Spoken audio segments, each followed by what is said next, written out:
एक राजा था, उसके मन में केवल 3 प्रश्न थे कि भगवान मिलता कैसे है, भगवान करता क्या है और भगवान की शक्ति क्या है। लेकिन कोई भी व्यक्ति उसको इन प्रश्नों का उत्तर नहीं दे पाता था। उसने ऐलान कराया कि जो भी मेरे इन प्रश्नों का उत्तर देगा उसको मैं अवार्ड दूंगा, उसको मैं सम्मानित करूंगा। मंत्री का एक छोटा सा अबोध बालक था, बहुत बुद्धिमान था। उसने कहा, पिताजी मैं इस महाराज के प्रश्नों का उत्तर दूंगा।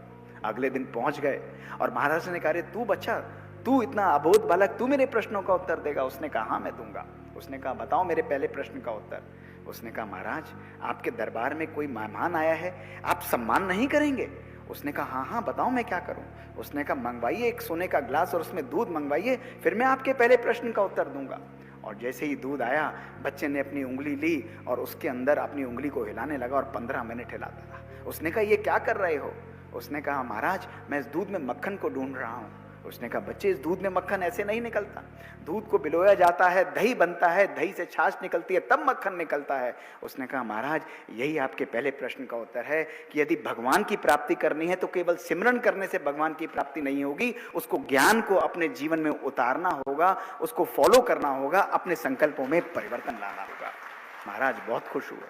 उसने कहा, बेटा दूसरे प्रश्न का उत्तर दे कि भगवान की शक्ति क्या है। उन्होंने कहा, महाराज आइए मेरे साथ। एक अंधेरे कमरे में ले गया और कहा कि महाराज इस कमरे से अंधेरा मिटाना हो तो कितने दिए जलाने होंगे? उन्होंने कहा, एक। और बच्चे ने माचिस ली और जला दिया एक दिया। उसने कहा, देखिए महाराज प्रकाशवान हो गया, यही भगवान का कार्य है।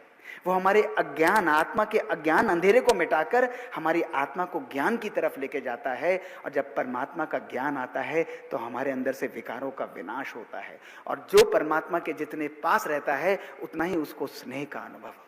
ये है भगवान की प्राप्ति का अनुभव। महाराज बहुत खुश हुए और दरबार में आए और उन्होंने कहा, बच्चे अब तीसरे प्रश्न का उत्तर दे कि भगवान की शक्ति क्या है। तो मुस्कुराने लगा। महाराज ऊपर बैठे थे, बच्चा नीचे खड़ा था।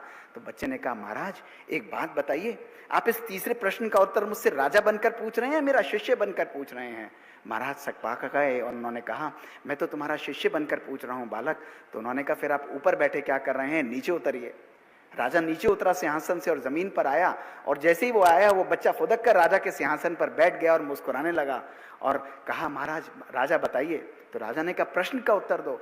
उसने कहा, अभी भी आपको प्रश्न का उत्तर चाहिए? यही तो भगवान की शक्ति है कि वो राजा को रंग बना सकता है और रंग को राजा बना सकता है।